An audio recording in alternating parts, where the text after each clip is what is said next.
Greetings and welcome back to Room 303 in our chats with Emily, as we are calling our readings through the poetry of Emily Dickinson. We are in the Thomas H. Johnson edition, and we turned out upon 709. Publication is the auction. Although often this poem is quoted as publication is the auction of the mind, the first line is actually publication is the auction. She'll only use the word publication one time in all of her poetry, and it's here. Now, this may be one of the most powerful questions. I mean, we named our series Chats with Emily, and there is no doubt one of the questions that scholars would love to ask Emily if they could sit her down now is, what are your thoughts about publishing your stuff during your lifetime? There is attributed to Emily a quote that says, "I would as soon undress in public as to give my poems to the world." Now, again, we don't really know exactly whether that was Emily or it was attributed to Emily, but it is interesting. We'll begin right away with some observations from scholars.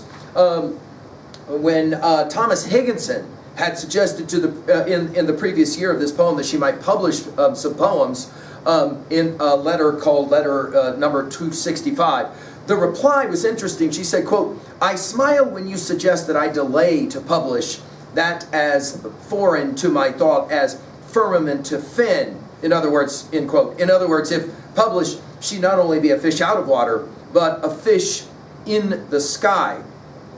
To make this refusal, now this is David Priest, the scholar, harmonized with 709, it has to be assumed that either Emily saw publication of her poems as something completely different from recognition of their true worth by a few experts, or that she felt psychologically with the absence of such recognition by a refusal to publish. Anyway, in this poem, she roundly declares that only poverty might possibly justify publishing her poems and putting her mind up for auction. But in fact, even if she were poor and wrote her poems in a garret rather than in her comfortable, spacious bedroom, she would still prefer to go to God with the snow of her artistic skill and the integrity pure white, rather than sully it by selling it for money.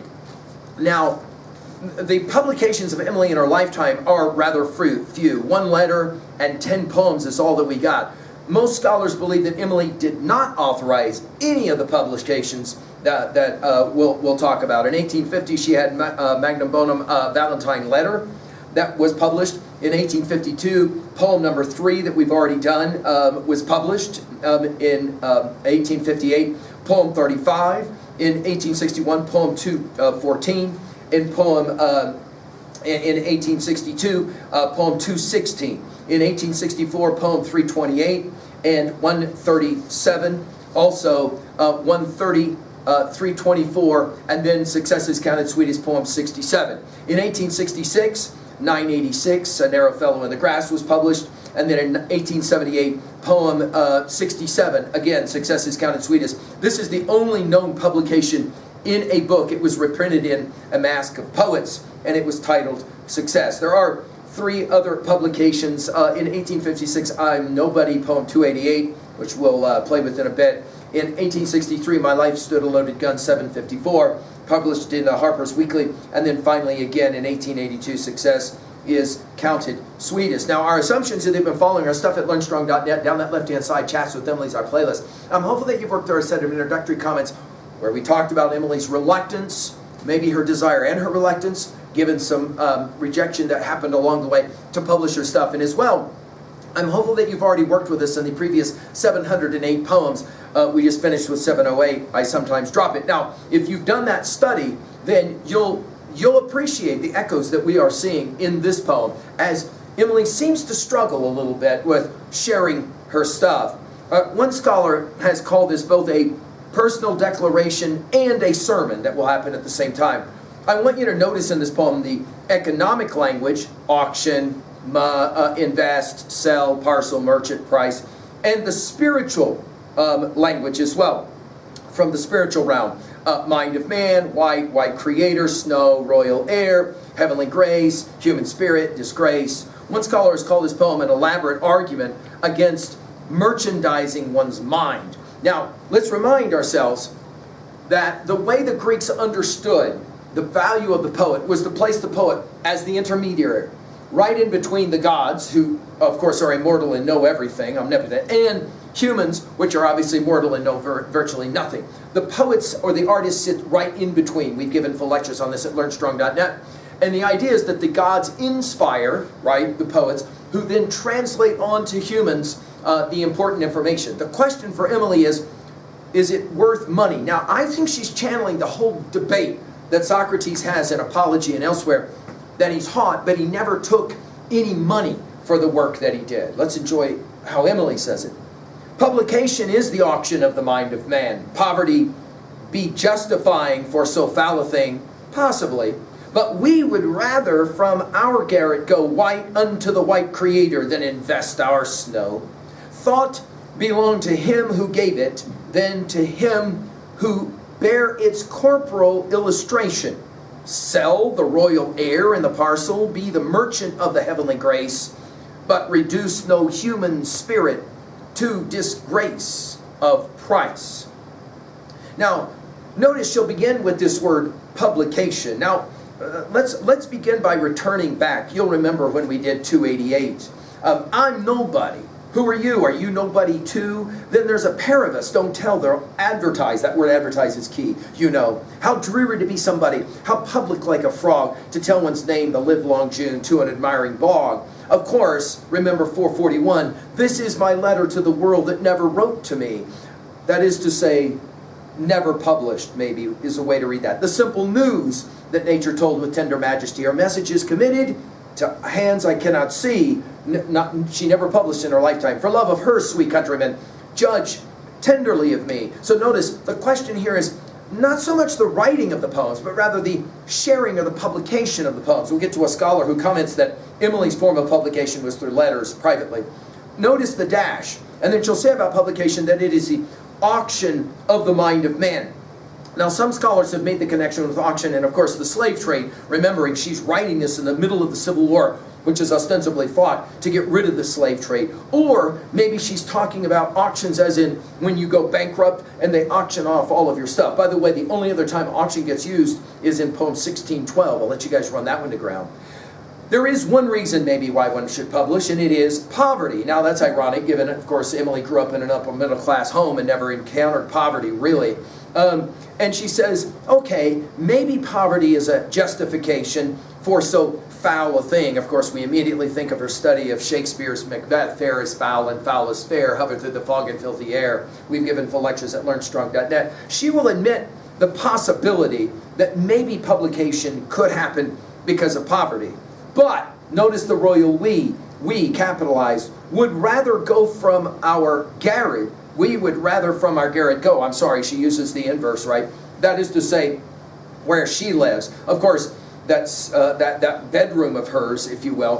White unto the white Creator. Now, notice this use of the white dress. We've mentioned it already when we did 271, 325, 388, 542, 558, and 665. And in all those poems, we commented on the fact Emily wearing her white as a symbol in some ways, a statement that this is the direction that I will go. Of course, maybe virginity is being emphasized, maybe as well the idea of some kind of blank page, also possibly being emphasized here as well, right? Okay, and the idea then, under the white Creator, I'd rather show up all in white.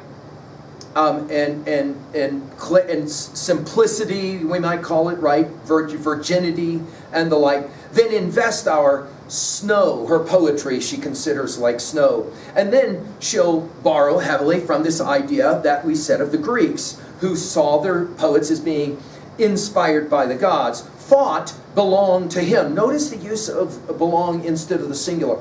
And we'll see it with bear as well. Thought belonged to him who gave it. In other words, my ideas come from God. Then to him who bear its corporal illustration. It's interesting she uses the word bear, not bears.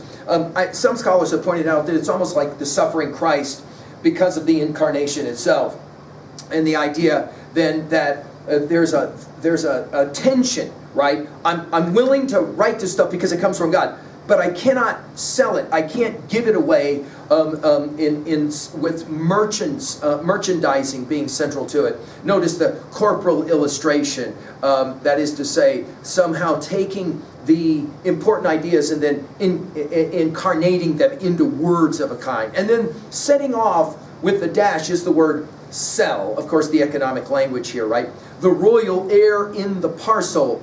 It's almost as if trying to take something precious and then putting it in some kind of parcel. I can't help but think of that classic example of Alan Watts when he talks about trying to put water inside of a parcel or a packet, right? Notice she'll use the language, be the merchant. That is to say, I am not going to be the merchant or the middleman of the heavenly grace. Notice we go from heavenly grace to disgrace. It's almost as if she's imagining a preacher taking money from his congregants, right? Of the heavenly grace, but reduce, maybe the key word of the poem, no human spirit to disgrace of price. Now, notice she's arguing grace is more important than disgrace for her. When we get to poem 713, just a few moments later, we'll play it out this way, and we'll come back to this poem one more time. Fame of myself to justify, all other plotted be, superfluous, an incense beyond necessity, fame of myself to lack, although my name be else supreme, this were an honor, honorless, a futile diadem. And then when we get to poem 1427, much later in our study, she says it this way: to earn it by disdaining it is fame's consummate fee. He loves what spurns him. Look behind, he is pursuing thee. So let us gather every day the aggregate of life's bouquet, be honor and not shame.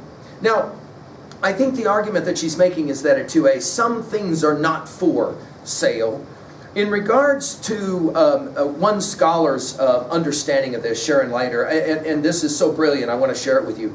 Dickinson's quoting, Dickinson had not always taken the view that one should not publish one's stuff. Judging from her earlier correspondence as a young poet, she entertained hopes of publication and subsequent fame, but by the time she wrote this poem, she had already had some idea of what she would encounter in the publishing world. She was disillusioned by the mangling by alterations made to suit popular convention in rhyme and imagery of her poems in the Springfield Republican in 1861 and 62. In a letter to Thomas Higginson, whom she had petitioned to become her literary mentor, she reported, quote, 2 editors of journals, possibly Sam Boyles and Josiah Holland, of the Republican, came to my father's house this winter and asked me for my mind. And when I asked them why, they said I was penurious and they would use it for the world. Again, this comes from letter 261 of April 25, 1862. When Higginson, now to continue with Leiter, when Higginson advised her to delay publishing, she assured him that publishing was, as we already quoted, to foreign to my thought his firmament to fen. This disavowal, now Leitner, rings somehow hollow, however, in the light of the fact she'd written to him in response to an article advertising young poets on how to publish. Initially then, she vacillated in her reputation of worldly fame. Leitner goes on, her ultimate stance against publishing was motivated by many factors, almost certainly including her father's extreme disapproval of women who showed a public face. As her genius matured, so did her notion that internal standards of worth and fame were the only ones that mattered. Thus, in an 1862 poem, poem 713, Fame of myself to justify, she declares, all other plaudit be superfluous. 15 years later, she was of the conviction that to earn it by disdaining it is fame's consummate fee. Again, 1427 that we just read. As for a poet, Leitner finishes, of whom writing was a high spiritual calling, she shared her work with her select society of intimates. Critics such as Martha Nell Smith have proposed that both in her letters and in her creation of manuscript books or faciles, Dickinson was engaging in her own form of publication.